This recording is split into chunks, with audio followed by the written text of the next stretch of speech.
The desert wind carried the taste of dust and burnt earth as it swept across the endless Arizona plains. The year was 1882, and the land was dying beneath the weight of another merciless summer. The rivers had turned to cracked ribbons of clay, the grass brittle as paper, and the sun beat down with a cruelty that showed no mercy to man or beast.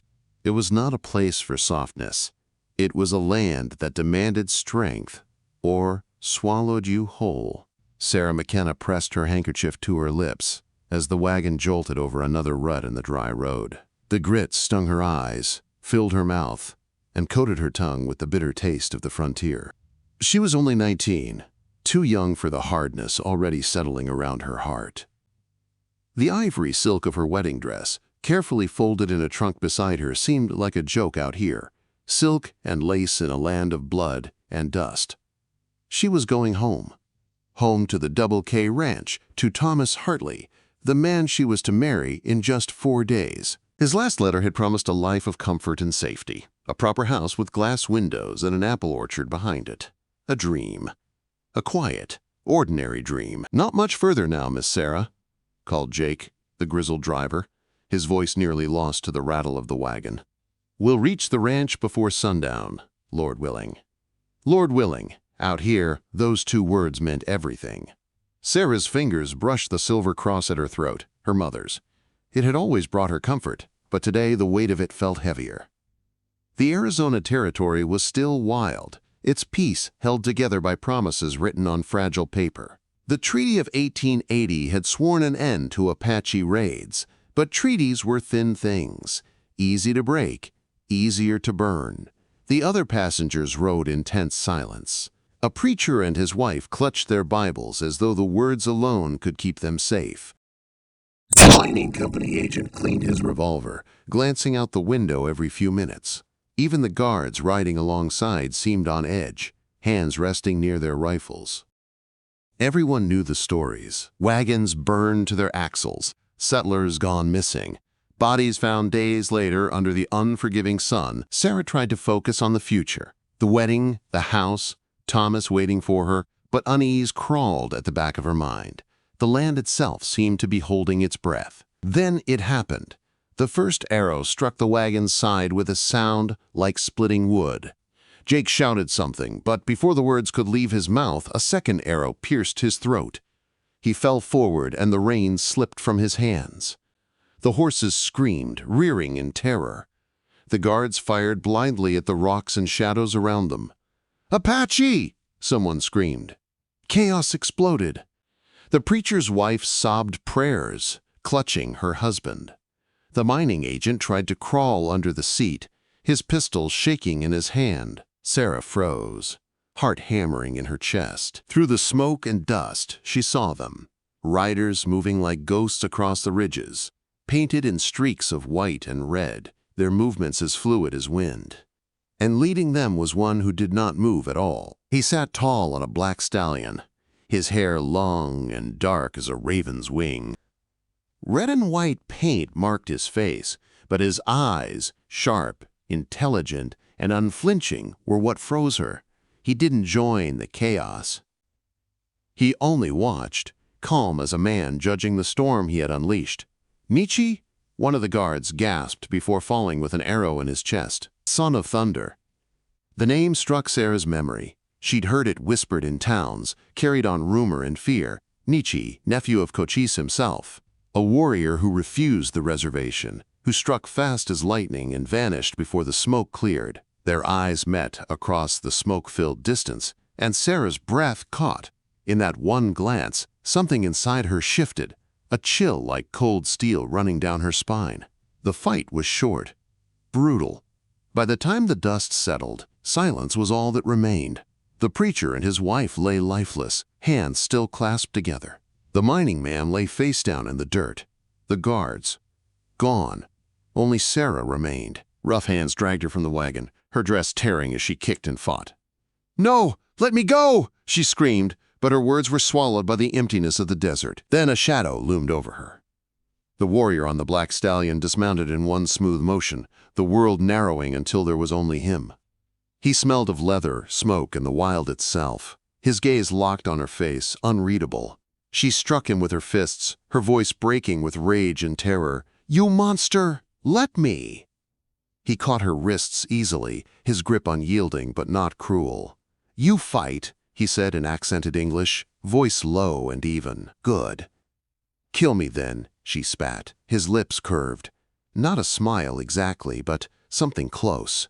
No, the Apache warrior does not kill his bride. The words made no sense. "Bride?"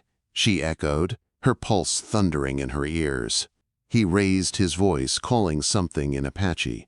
The warriors around them cheered, their shouts echoing through the valley. Sarah's world tilted.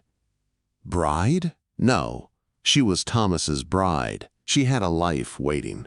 A wedding dress packed neatly in a trunk, now shattered open, white silk spilling into the dust.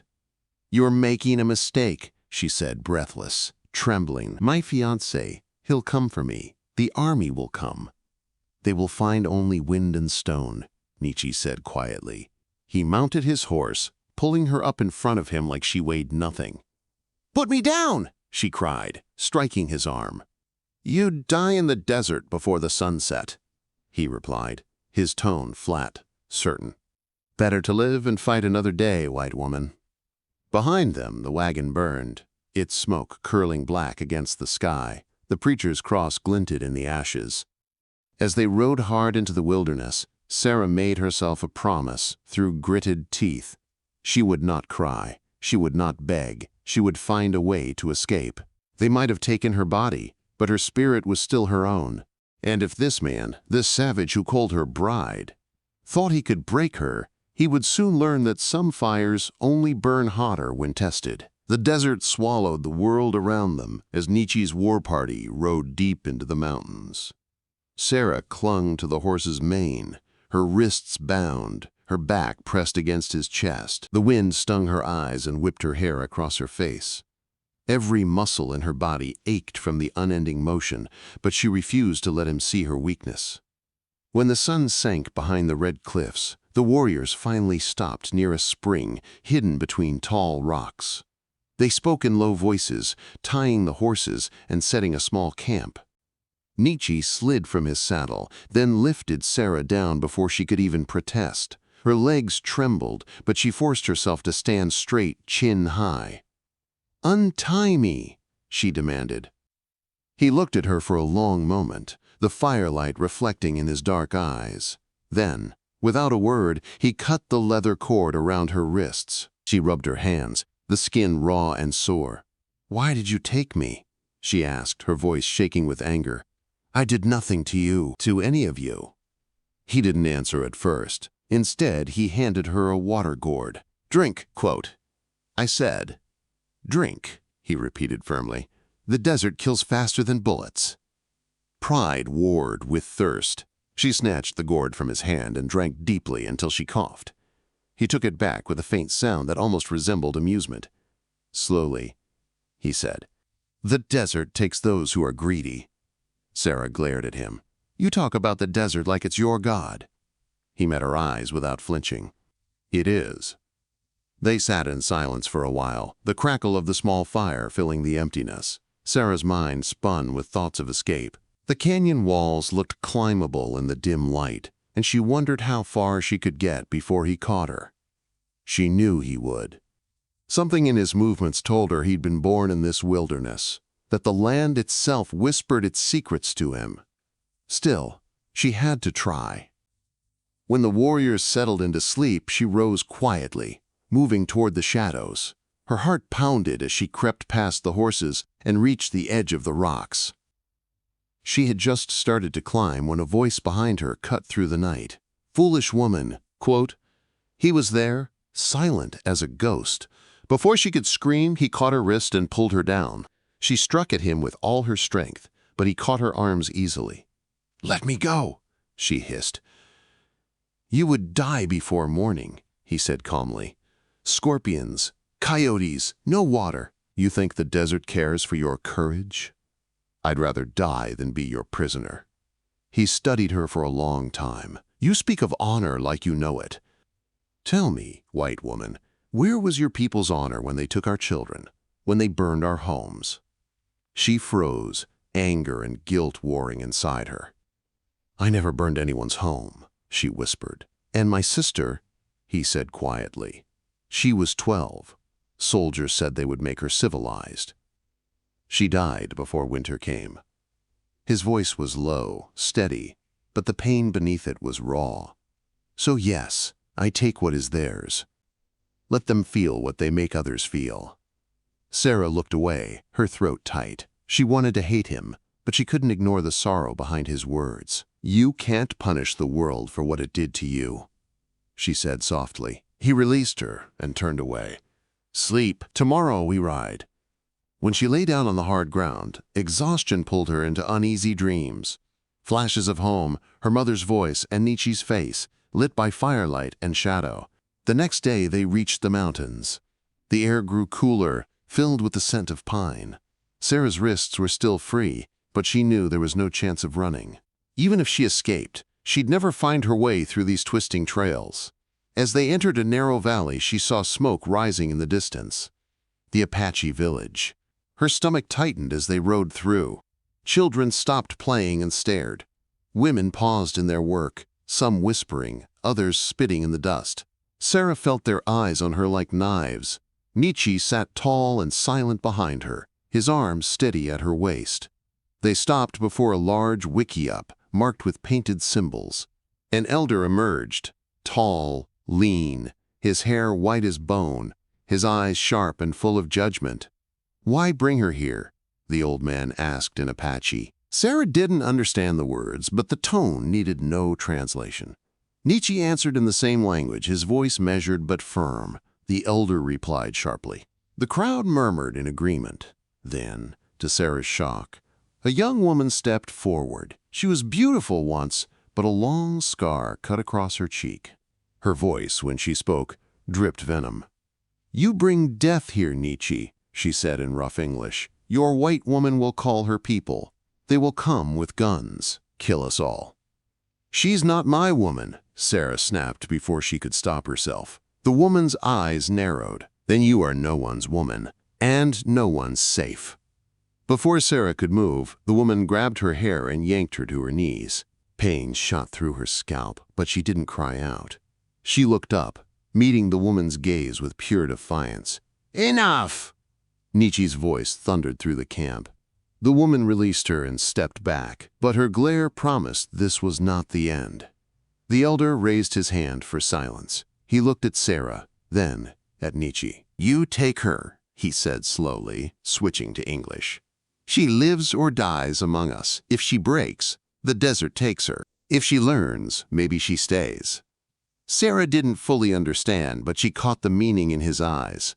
A test, a chance, or a sentence. Nichi turned to her. You will stay here, he said. You will work. You will learn. No one will harm you if you obey. And if I don't? His gaze softened, just a little. Then you won't live to ask again.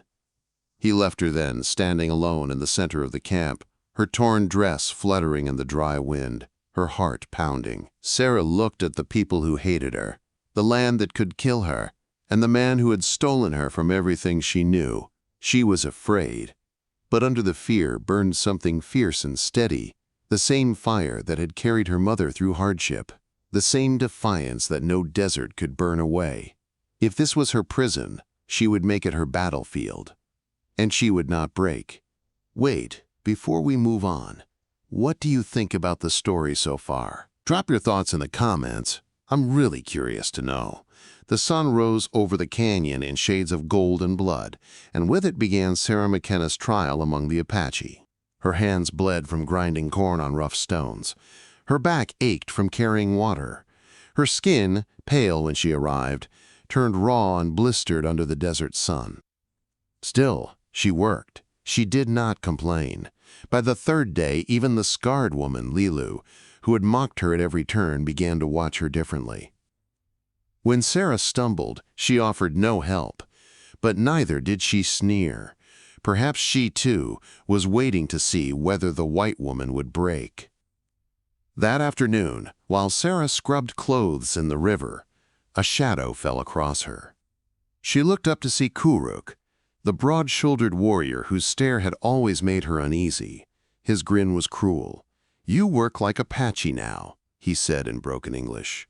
"Maybe you warm Apache bed too." The other women went still. Sarah's stomach twisted, but she kept her hands in the water. "I work for myself," she said evenly. Kuruk laughed. "Nichi keeps you like pet. Kuruk knows better use."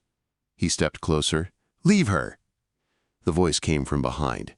Nichi stood on the riverbank, his face carved from stone. "This not your concern, son of thunder," Kuruk growled. "You bring her here, she becomes camp's woman." "Not while I draw breath," Nichi said, stepping between them. Kuruk's lip curled. "Then fight." The challenge snapped like a whip in the air. The women scattered back as the men circled. Sarah's heart pounded as the two warriors faced each other. Kuruk was heavier, older, a wall of muscle. Nichi was faster, leaner, but his movements betrayed the wound still healing at his side. They clashed with brutal force. Fists, elbows, sand flying. Kuruk swung like a bear, but Nichi moved like the wind, striking fast, disappearing, striking again. Then Kuruk landed a crushing blow to Nichi's ribs, and the younger man staggered. Sarah cried out before she could stop herself. Lilu grabbed her arm. "No," she hissed. "You shame him if you help." Nichi's eyes met Sarah's for a heartbeat, dark, calm, determined. Then he struck like lightning. One moment Kuruk was charging. The next, he was on the ground, his face pressed into the sand. Nichi held him there, his knee on his back. "My claim stands," he said through ragged breath. "Challenge again, and I finish it." He released the man and turned away. Blood soaked his shirt where Kuruk's strike had reopened the wound. Sarah ran to him anyway. "You're bleeding," she said. "It's nothing," he muttered, but his steps faltered. She ignored his protest and helped him back to his wickiup. Inside, the air smelled of smoke and sage. "Sit," she ordered. He gave a short, surprised laugh. "You command Apache warrior now?" "I command a fool who doesn't know when to rest," she said, tearing strips from her own skirt to bind his ribs. "You risk your life for pride." "For honor," he corrected. "Is there a difference?" she asked quietly. His dark eyes studied her face. "Among my people, honor is everything. And among mine, pride destroys everything." He didn't argue. As she wrapped the wound, he watched her hands, her face, the stubborn set of her jaw. "You fight harder than any woman I've known," he said. "Even harder than most men." "My mother taught me that surrender is a kind of death," Sarah said softly. "I won't die while I still have breath." He smiled faintly, then winced from the pain. "Your mother was wise." "She was Irish," Sarah said. "Survived famine." She said the English tried to break them with hunger, but the Irish were too stubborn to die. Nichi nodded slowly. "Apache, Irish. Maybe not so different." For a long time, neither spoke. The firelight flickered between them, shadows dancing over the walls. The silence was not awkward. It was heavy, full of things neither dared say aloud. "Why do you look at me that way?" she asked finally. "Because I don't understand you," he admitted. "You were supposed to be weak, a symbol of everything I hated. But you are," he searched for words. "You are something else." Her chest tightened. "And what are you, Nichi?" "A man who doesn't know who he is anymore." Quote. The words hung between them. Then, as if drawn by something neither could resist, she reached for him. He caught her hand gently, his calloused fingers rough against her skin. "You should hate me," he said. "Sometimes I do," she whispered, "but sometimes I don't know what I feel." He released her hand, his eyes soft but full of torment. "Then we are both lost." The days that followed blurred together. Hard work, watchful eyes, and growing tension. The army was coming. Scouts had seen riders on the horizon. That night, Nichi came to her wickiup. "We must leave," he said. "The soldiers come for you. If they find you here, they will kill us all." "Then let me go," she said. "I'll return to them. End this." "No." His tone was sharp. "They will not take you alive. You are proof that peace means nothing." They will use your death as reason for more war. Then what are we supposed to do? He hesitated. We run, together. Sarah stared at him. You would abandon your people for me? I would save you from them, and them from you. Quote. Before she could answer, shouting erupted outside. Kuruk and several warriors stormed toward them, torches in hand. She brings soldiers, Kuruk shouted. Better she dies than all of us. Nichi pushed Sarah behind him, rifle in hand. No one touches her. The firelight flickered over their faces as the camp gathered. The elder, Nana, stepped forward, his voice cutting through the chaos. Enough! Silence fell. The old man's gaze moved from Nichi to Sarah. If the white woman becomes one of us, the soldiers lose their claim. But it must be her choice. At dawn, she decides. Stay and become Apache, or leave and bring death. As the crowd dispersed, Nichi looked at her. It is your choice, he said quietly. Sarah lay awake all night, listening to the drums in the distance, feeling the pull of two worlds, the one she'd left behind and the one she'd found here.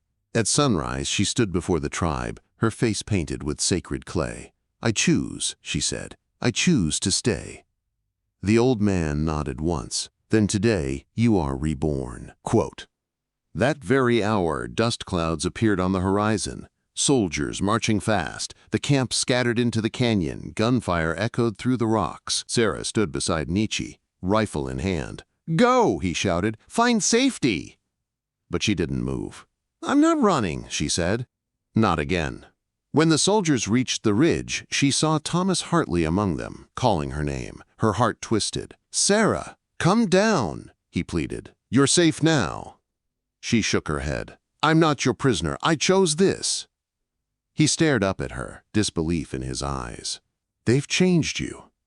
No, she said. They showed me who I am. Gunfire crackled again. Nichi pulled her close as bullets struck the rocks above. The Apache fought from the cliffs until the soldiers, outnumbered and surrounded, finally withdrew.